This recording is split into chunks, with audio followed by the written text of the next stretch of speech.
오후에 본 말씀 히브리서 12장 25절에서 29절입니다. 너희는 말씀하시는 그분을 거절하지 말라. 그들이 땅에서 말씀하신 분을 거역하고서도 피하지 못하였거늘 하물며 우리가 하늘에서 말씀하시는 그분으로부터 돌아선다면 어찌 더 피할 수 있겠느냐. 그때에는 그분의 음성이 땅을 뒤흔들었거니와 이제는 그분께서 약속하여 말씀하시기를 내가 또 한 번 땅뿐만 아니라 하늘까지도 뒤흔들리라고 하셨느니라. 이 또 한 번이라는 말의 의미는 이미 피조된 것들로서 흔들리는 것들을 제거하고 흔들리지 않는 것들을 남겨두시려는 것이라. 그러므로 우리가 흔들릴 수 없는 왕국을 받으리니 은혜를 소유하자. 우리가 이 은혜로서 하나님을 기쁘게 섬기되 경외함과 경건한 두려움으로 할지니 우리 하나님은 소멸케 하시는 분이심이라. 이렇게 말씀을 하고 있습니다. 오후의 주제는 견고한 왕국들입니다. 견고한 왕국들. 이 세상에서 가장 축복을 받은 사람을 과연 누구라고 지칭할 수가 있는 것이죠. 그리고 가장 많은 왕국의 시민권을 가진 사람은 과연 누구인가 이것이. 바로 구원의 복음을 듣고 성령으로 거듭나서 하나님의 피로 예수 그리스도의 피로서 혼의 구속을 받은 그리스도인입니다. 그리스도는 육신의 몸에 속해 있는 세상에 이 속한 나라, 왕국이라고 그러죠. 이 왕국을 비롯해서 5개 왕국의 시민권을 가진 존재예요. 5개 왕국이에요. 첫째는 이제 흔들리지 않는 것들이 있는데 어떤 것들이 그럼 흔들리지 않는 것들이냐. 첫째는 하나님의 은혜로서 구원받은 사실, 구속받은 사실은 절대로 흔들릴 수가 없어요. 이런 로마서 3장 24절을 보시면은 이렇게 우리에게 소개하고 있습니다. 로마서 3장 24절을 보세요. 그리스도 예수 안에 있는 구속을 통하여 그의 은혜로 값없이 의롭게 되었습니다. 그랬습니다. 예수 그리스도의 은혜로서 우리가 의롭게 되었다면은 그분이 아니면 누가 이 효력을 폐기할 수 있는가, 약속을 폐기할 수 있는가 이거죠. 우리는 또 구원받는 순간에 주님의 몸에 지체를 쏟아야죠. 여러분들 몸에 어디가 좀 귀찮다 띄워버리겠다고 칼로다 비워버릴 수 있습니까? 불가능해. 못해요. 어디든지 손가락 하나도 깨물리면 아프다 이거예요. 발가락을 찧어도 고통스럽고 아파요. 그것이 주님의 마음이에요. 우리가 한번 구속받으면 예수 그리스도의 몸 안에 지체로 더해지면 떼어낼 수가 없어요. 흔들릴 수가 없어요. 구원받은 사실은. 그 다음에 흔들리지 않은 것들은 두 번째 하나님의 자비예요. 하나님의 자비. 구약의 시편 21편 7절에서요. 다윗은 이렇게 고백을 합니다. 왕이 주를 신뢰하오니 그랬어요. 지극히 높으신 분의 자비로 인하여 그가 흔들리지 아니하리이다 그랬어요. 그 다음에 흔들리지 않은 게 뭐냐? 하나님의 사랑. 절대로 흔들릴 수가 없어요. 하나님의 사랑이 흔들린다면 그것은 큰 일이 나는 것이에요. 여러분 요한일서 3장 16절 보세요. 우리에게 어떻게 약속을 하고 있는가? 요한일서 3장 16절 보세요.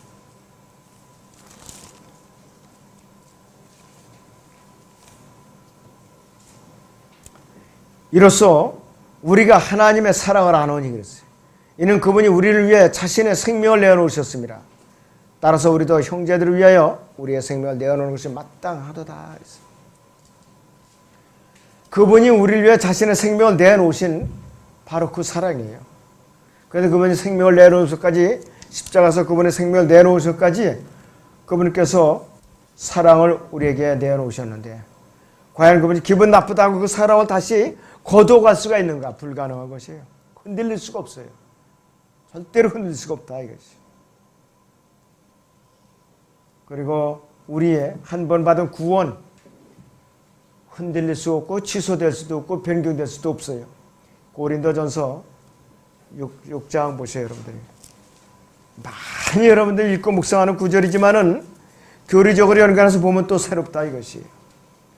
고린도서 6장 19절에서 20절입니다. 또한 너희 몸은 그랬어요. 각자 자기 이름을 넣어갖고 한번 읽어보세요. 또한 너희 몸은 너희가 하나님으로부터 받은 바 너희 안에 계신 성령의 저는 것을 알지 못하느냐. 너희는 너희의 자신의 것이 아니니라. 너희는 값을 치르고 산 것이. 주님께서 그분의 몸값을 치르시고 피를 흘리시고 사신 것이니 그랬어요. 그러므로 하나님께서 너희 몸과 너희 영으로 하나님께 영광을 돌리라 그랬어요. 우리가 받은 구원은 절대로 흔들릴 수가 없다 이것이에요. 대로 불가능하다 이것이에요. 그 다음 뭐가 또 흔들릴 수가 없느냐. 하늘에 주님께서 마련해 주신 우리의 처소는 절대로 흔들릴 수가 없어요. 그 처소가 흔들렸다면 진짜 우리의 하나님이 아니세요. 될 수가 없다 이것이에요. 이 요한복음 14장 2절에서 3절에는 내 아버지 집에는 많은 저택들이 있느니라고 그랬어요. 그렇지 않으면 내가 너희에게 말하였으리라. 나는 너희를 위하여 처소를 마련하러 가노라. 내가 가서 너희를 위하여 처소를 마련하면 다시 와서 너희를 내게로 영접하여 내가 있는 그곳에 너희도 있게 하려고 그랬어요. 땅에다 지은 집들 보세요. 태풍이 불면 또 쓰러져요. 또 여러 가지 폭탄을 맞으면 완전히 파괴되죠. 또 때에 따라서는 낡아가지고서 삐뚤질도 해야 되고 보수공사도 해야 되고 끊임없이 돈이 들어가요. 지상에 있는 집은. 그러나 셋째 하늘에 하나님께서 주님께서 마련하고 계신 그 초소는 세상에 있는 재료들이 아니에요. 주님께서 특별히 말하는 썩지 않는 영원한 그런 재료로 사용해서 지었고 낡을 염려도 없고 부서질 염려도 없고 또 난방비가 들어갈 염려도 없어요. 일체 온습도도 우리가 맞출 필요도 없는 그런 이상적인 저택이라 이것이에요. 흔들릴 수 없는 우리의 집이라 이것이에요. 여러분들 그 집 지금 주님께서 준비해주고 계시잖아요. 근데 왜 이렇게 주님을 섬기는 데 인색해야 되는가? 왜 불평불만을 많이 해야 되는가? 왜 실망을 하고 낙심을 하고 주님을 근심시켜야 하는가 이것이에요. 하늘에 있는 우리의 이 처소는 흔들리지 않는다 이것이에요. 장차 우리를 이제 본향으로 데려가시겠다고 이제 약속을 하셨는데 하나님께서 계신 그 집에 우리가 거할 저택들이 많이 있어요. 구약에 솔로몬 성전을 보면은 크고 작은 여러 조그만 방들이 많이 있어요. 솔로몬 성전에. 바로 그것이 뭐냐면은 바로 주님께서 처소를 예배하고 계신 그 방들에 대한 모형을 말하는 것이에요. 모형. 열왕기상 보세요. 6장 5절에서 6절을 보겠습니다. 열왕기상 6장 5절에서 6절을 봅니다.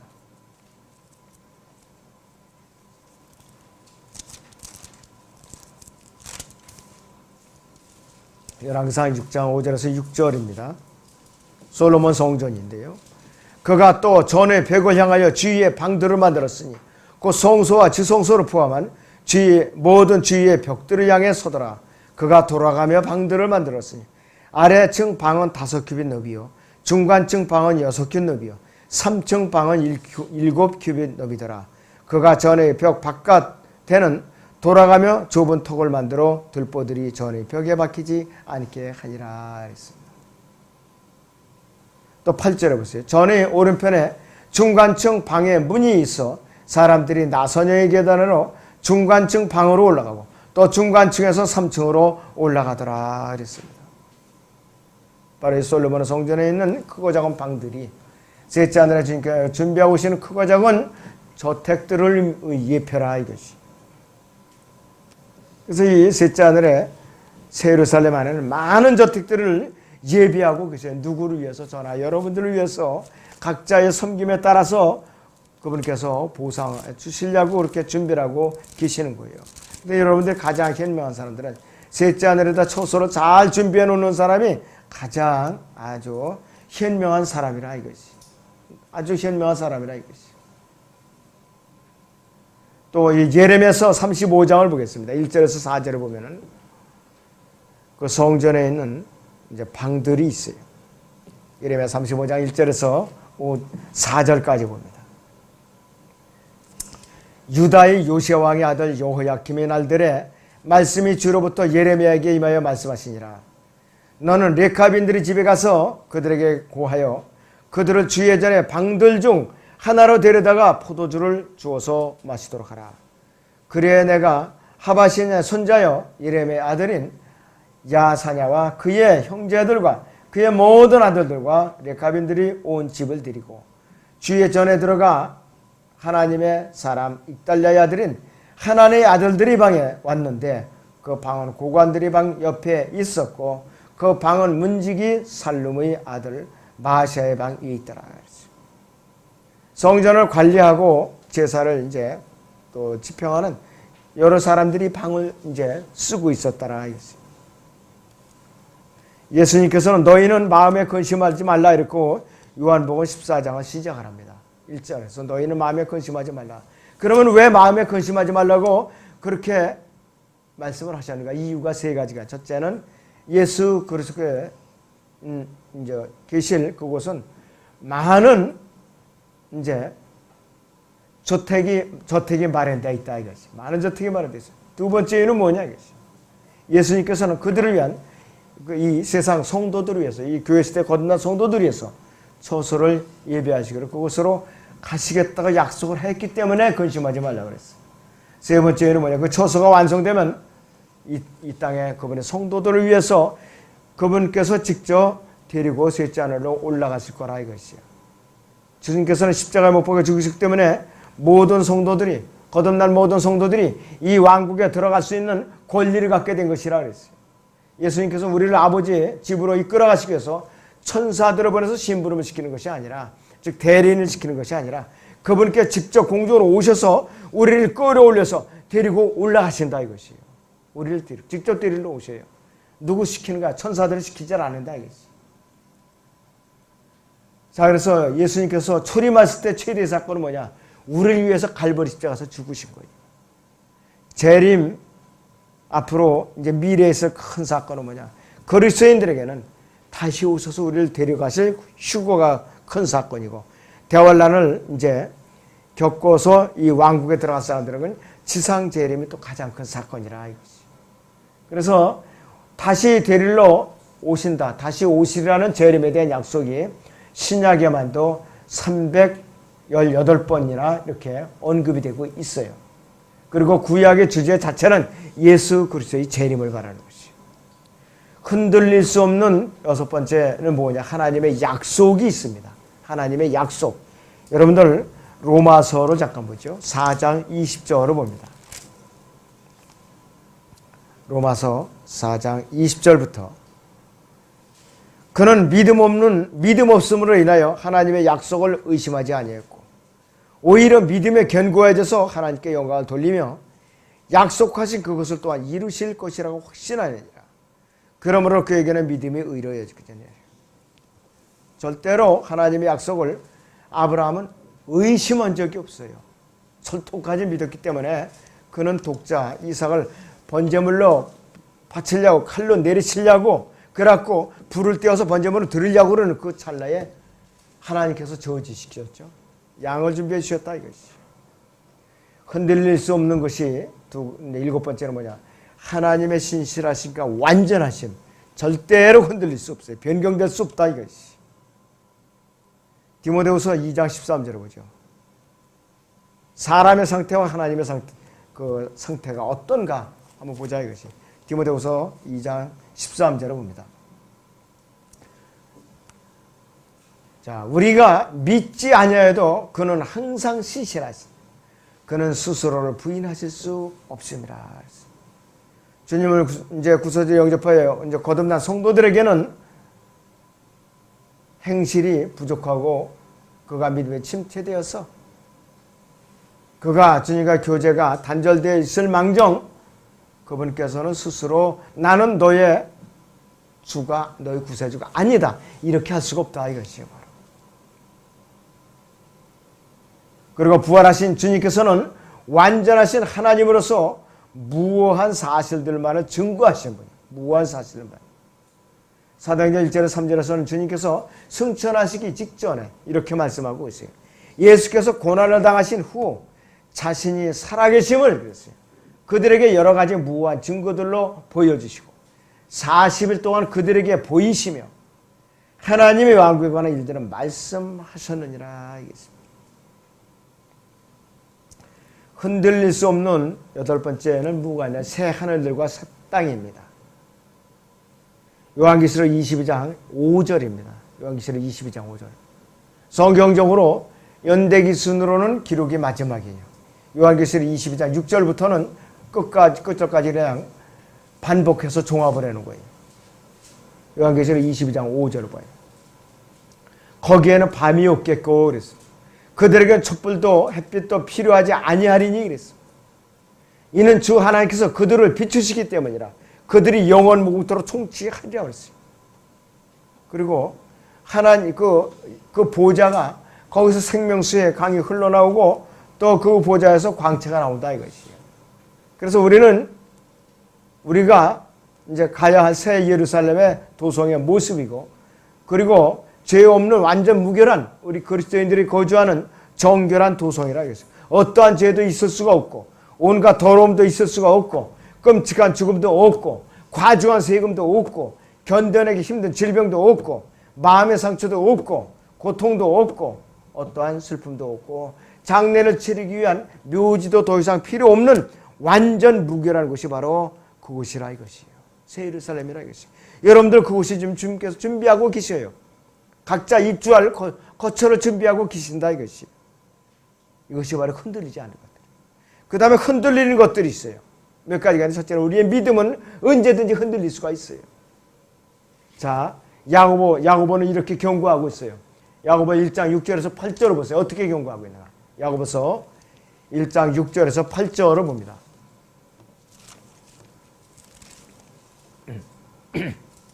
오직 믿음으로 구하고 아무것도 의심하지 말라 그랬습니다. 의심하는 자는 마치 바람에 밀려 요동하는 바다물결과 같으니 그 사람은 주께로부터 어떤 것이든 받으리라 생각지 하지 말라. 두 마음을 품은 사람은 그의 모든 길에 안정이 없느니라 그랬어요. 세상과 셋째 하늘의 낙원 사이에 양다리를 거쳐놓은 것은 할 수도 없거니와 인정도 안 됩니다. 흔들리는 건 두 번째는 뭐냐? 인간의 모든 계획이에요. 우주 개발 계획이라든지 또 달에 인간을 이제 거주시키려는 거, 그 다음에 여러 가지 그 위성에다가 자꾸 탐사선을 쏘아올려서 탐사해가지고서 생명체가 있는가 없는가, 인간 같은 존재가 사는가 안 사는가 끊임없이 탐색을 하고 있어요. 또 우주과학자, 천문과학자들이 지금도 별들이 생성되고 있다 그러면서 자꾸 이름을 지어갖고 신문에 보도를 해요. 사람들은 그걸 인정하고 또 논문을 제출하면 또 박사학위를 하나씩 주죠. 그러나 이러한 것은 24시간 안에 다 이루어진 거예요. 다 지어진 거예요. 마지막으로 우리를 지었어요. 6번째 날에. 그리고 나서 7째 날에는 쉬시냐를 했다. 그 다음에 있어요. 교육과 과학과 철학의 모든 체계 언제든지 흔들릴 수가 있어요. 누가 어느 과학자가 뭘 발표를 했어요. 10년이고 20년에 누가 또 수정을 해서 다시 발표를 해요. 그러면 그건 흔들릴 거란 말이에요. 다시 보완됐으니까. 그리고 교육도 이러한 이론이 체계가 딱 이제 잡혔는데 누군가가 개혁을 해가지고 개량을 해갖고 또 그 수정해서 다른 계획을 또 발표한다면 옛날까지 퇴색이 되어버린다. 그렇기 때문에 이것도 흔들릴 수밖에 없다 이것이. 그 다음에 또 뭐가 흔들리나? 로마 카톨릭 체제가 어느 순간에 그냥 낙엽처럼 휘말려 가지고서 무너지고 만다 이것이. 하나님께서 로마 카톨릭 체제 안에서 나오라고 명령하세요. 또 로마 카톨릭을 멸망시킬 그 받을 재앙들을 받지 말라고 주님께서 경고하고 계세요. 계시록 18장 1절에 대로. 자, 그러면 어떻게 하나님께서 그들에게 갚아주시는가?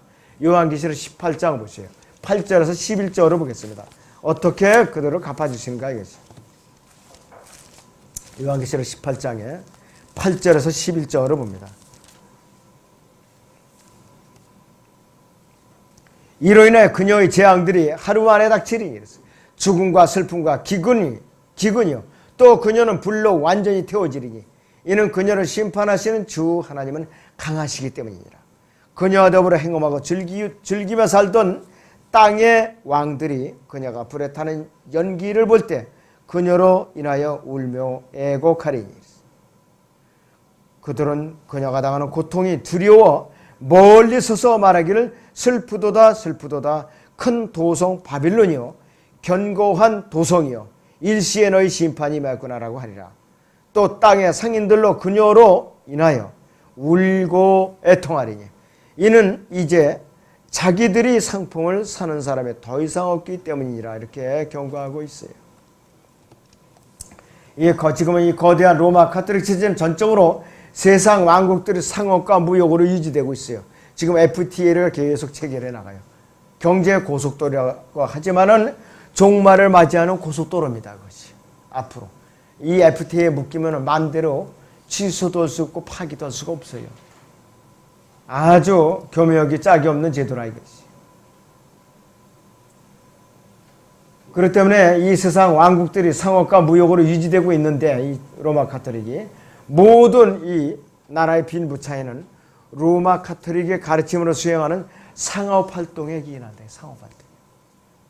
소위 기독교 영향을 받은 세계가 이 상업적인 기반에 건립되었는데 어느 순간에 무너진다. 언제 대환란 때 무너진다. 첫 번째 상품이 금이고 두 번째 상품은 은이고 마지막 상품이 뭐냐. 마지막 품목은 사람의 혼돈이다. 이것이. 이 사람의 혼돈을 어떻게 사고팔 수 있느냐. 짐승의 표를 받으면 그 짐승의 표, 그 내장 메모리 가운데 사람의 혼을 마음대로 통제하고 조작하는 기능이 있어요. 그거를 앞으로 적그리스도가 조작을 한다. 팔기도 하고 사기도 하고 그런다. 기억력을 지워버리기도 한다. 이것이. 참 끔찍한 일이 아닐 수가 없어. 자, 그래서 로마 카톨릭은 참된 복음을 전할 수 있는 기회도 막아버리고 하나님의 말씀을 올바로 공부할 수 있는 기회도 박탈하고 하나님께 쓰임받을 기회도 박탈하는 것이라 이제 죽는 순간까지 지옥불로 떨어지는 그 순간까지 타락한 종교 체제를 벗어날 길도 끝까지 막아버려서 영원한 지옥으로 안내하는 그러한 지름길 역할을 하는 종교 체제에 불과한 거라 이것이. 그 다음에 흔들릴 것들은 뉴스나 언론 매체에 의해서 가공된 인간의 모든 계획과 업무들이에요. 이 세상의 모든 언론 매스컴 다 완벽한 것이 아닙니다. 걸러서 들어야 돼요. 그 다음에 세계 정부가 로마 카톨릭의 그 계획 같은 것이 이거 다 흔들리는 거라 이것이. 또 외계로 정복하는 인간의 계획은 앞으로 성공을 할 수가 없어요. 하나님께 인간의 거주 안개는 어디냐? 독수리가 날아, 새가 날아다니면서 하늘로 정하죠. 첫째 하늘까지가 사람이 거주한 게라 이것이 말이에요.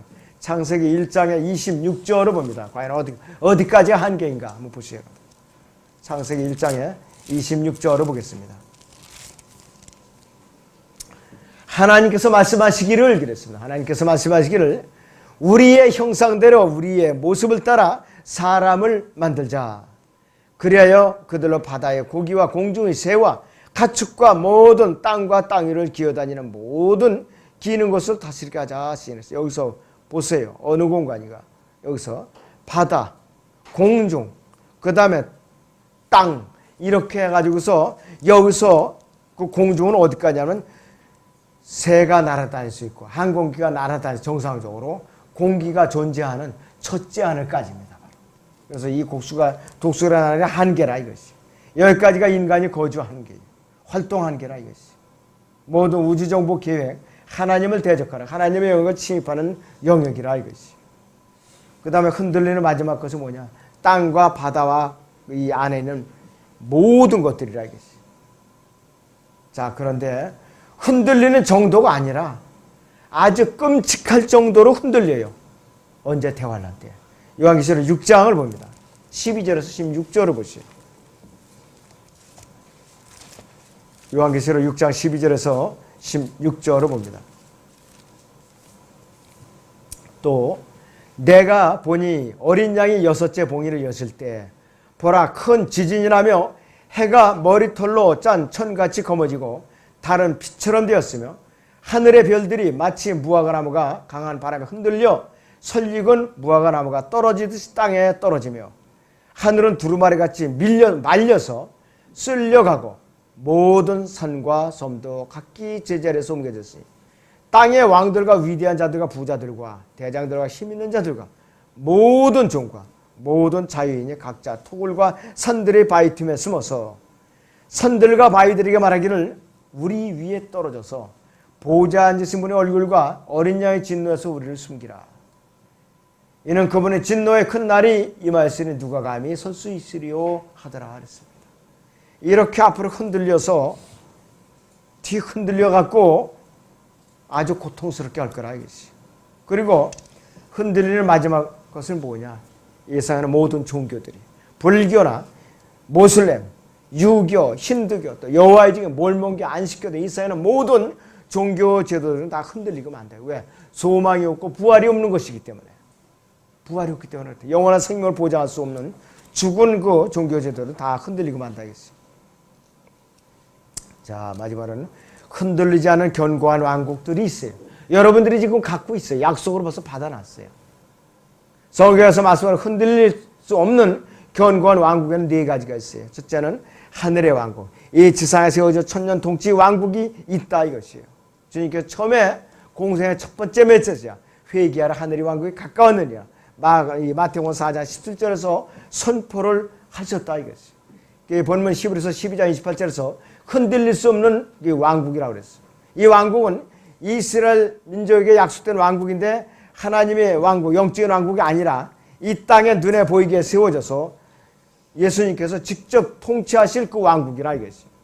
유대인들은 아브라함을 통해서 약속된 땅에 다윗에게 약속된 그 왕국에 들어갈 것이라 했어요. 그런데 이 왕국은 영적인 왕국이 아니고 팔레스타인에 실제로 세워질 것이고 정치적인 왕국이고 또 예수님께서 다윗의 보좌에서 앉아서 다스리는 그 왕국이라 이것이에요. 그런데 이 왕국은 예수님께 재림하셔서 직접 통치하실 천년 동안 통치하실 왕국으로 성취되는데 그때 누가 참여하느냐? 여러분들이 같이 내려와서 참여해요. 그 왕국을 여러분들이 갖고 계시오.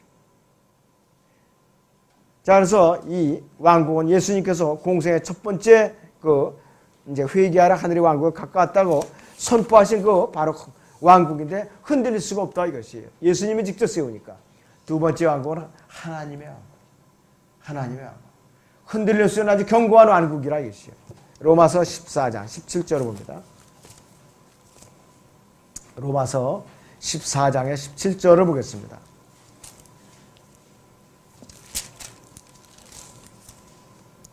하나님의 왕국은 먹고 마시는 것이 아니라 다만 성령 안에서 의와 화평과 기쁨이라 그랬어요.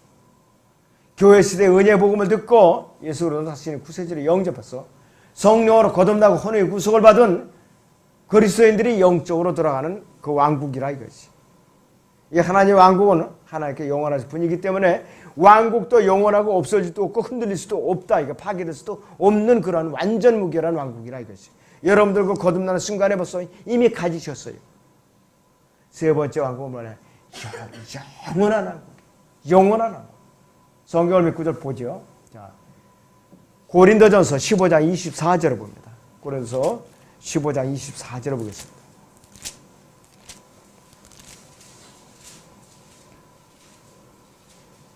자, 이해를 돕기 위해서 20절부터 24절까지 보죠. 그러나 이제 그리스도께서는 죽은 자들로부터 살아나서 잠들었던 자들의 첫 열매들이 되셨느니라. 사망의 사람으로 말미암은 것 같이 죽은 자의 부활도 사람으로 말미암는도다. 이는 아담 안에서 모든 사람이 죽은 것 같이 그리스도 안에서 모든 사람을 살게 하려 함이라. 그러나 각자 자기의 서일대로 되리니 그리스도가 첫 열매들이요 그 다음은 그리스도께서 오실 때 그분께 속한 사람들이라. 그 후에는 끝이 오리니 주께서 모든 정사와 모든 권세와 능력을 표하시고 그 왕국을 하나님 곧 아버지께 바칠 때라 그랬습니다. 베드로후서 1장 11절을 또 보겠습니다. 베드로후서 1장 11절을 봅니다.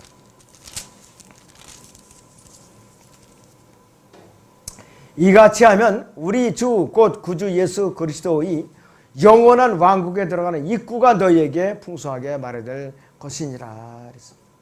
여러분 이미 거듭난 성도들이기 때문에 여기에 분명히 자동적으로 들어가도록 약속으로서 묶여있다 이것이. 이 하늘의 왕국 천년 통치 왕국이 끝난 이후에 계속되는 영원한 왕국이라 이것이 바로 예수를 왕으로 다스리는 지상 천년 통치 왕국은 바로 곧바로 영원한 왕국으로 앞으로 이어져요. 백보자지파를 거쳐가지고. 에베소 1장에서는 이렇게 표현을 하고 있어요. 이 왕국에 대해서. 에베소 1장 22절에서 23절을 좀 보고 넘어가죠.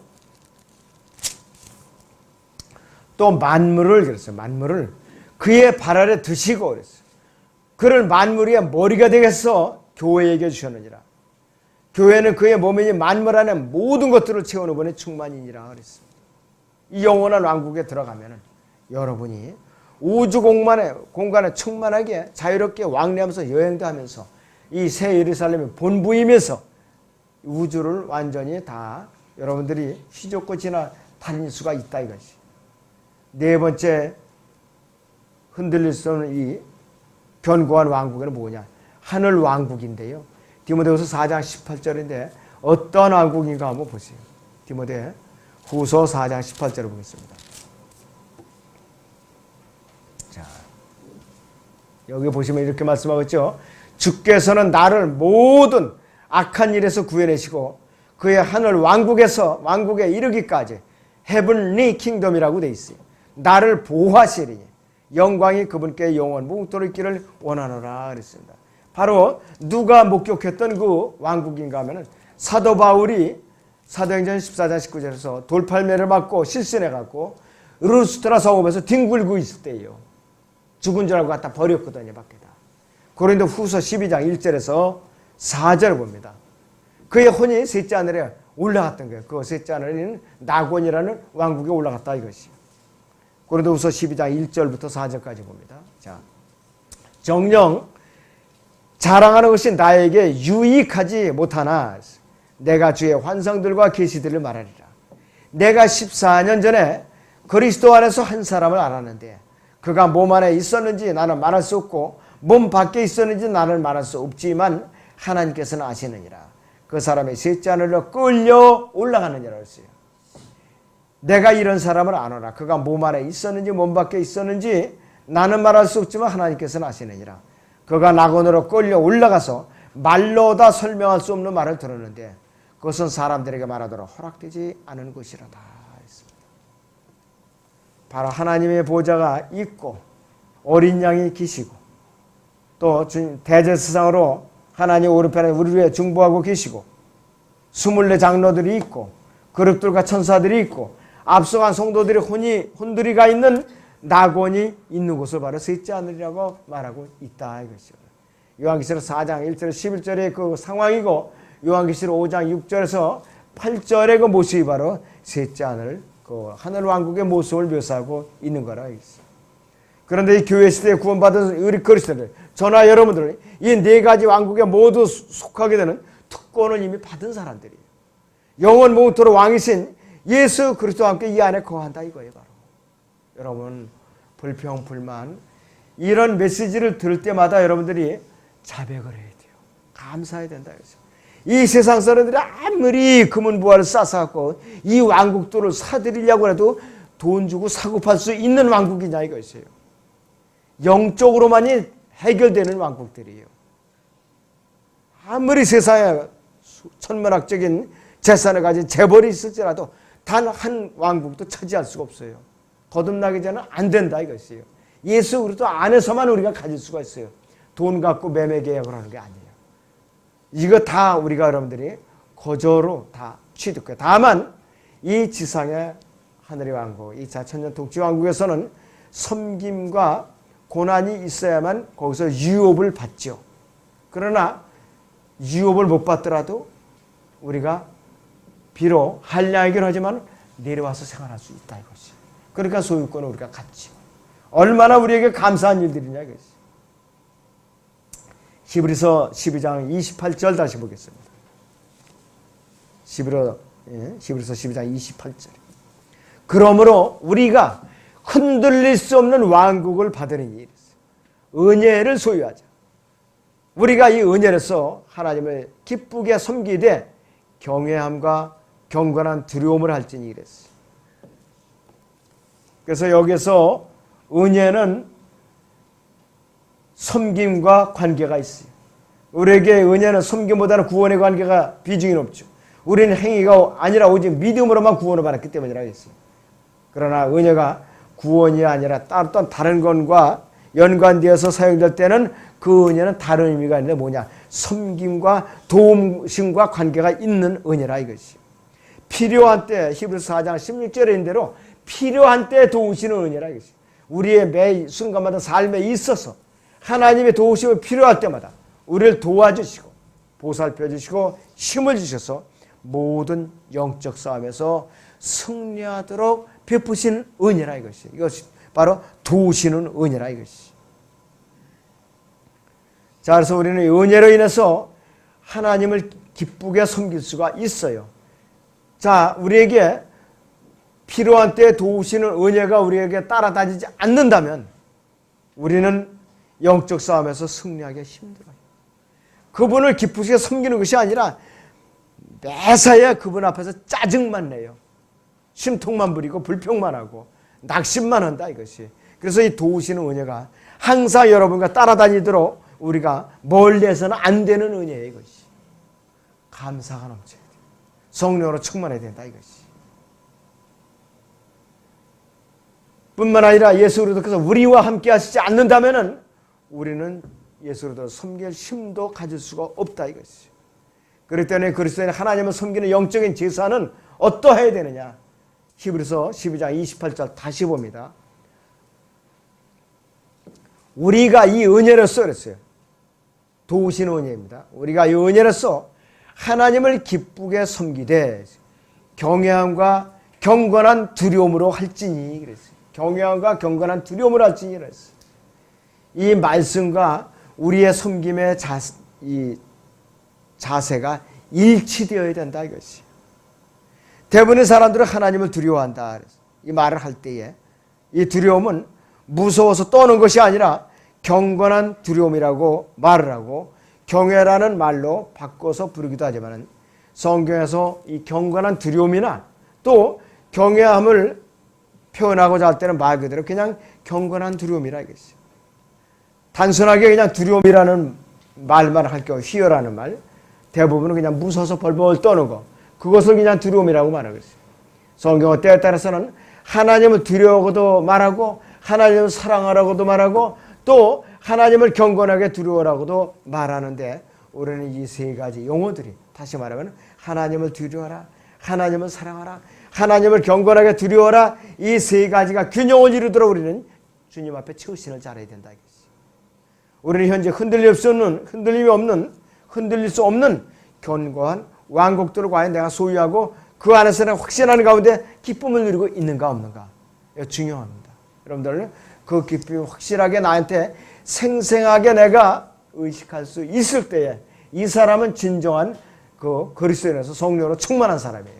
이것이 전혀 기쁨이 없다. 전혀 기대가 안 된다. 이 사람은 좀 하나님께서 주물러야 돼. 한마디로. 정신을 차리도록. 그래야 된다 이것이에요. 자, 그래서 하나님의 왕국과 그 다음에 하늘의 왕국, 지상 왕국과 영원한 왕국 또 우리가 거듭나자마자 바로 우리 영이 가는 하늘 왕국, 낙원 이 네 개의 왕국을 여러분들은 이미 소유하고 있어요. 여러분들이 이미 소유하고 있어요. 그런데 여러분들 평상시에 언제 한번 이렇게 내가 묵상하면서 의미들을 음미해 본 적이 있는가 이거였어요. 흔하지 않을 거예요. 있다 해도 자세하게 음미해 본 적은 없을 거라 이것이. 그렇기 때문에 강단에서 이 말씀을 선포하는 자가 필요하다 이것이에요. 아무쪼록 여러분들이 이 네 가지 왕국에 대해서 주님께서 오실 때까지 마음에 간직하면서 내가 침체될 적마다 되새김질을 해보세요. 분명히 유익한 도움을 얻을 수 있습니다. 기도합니다.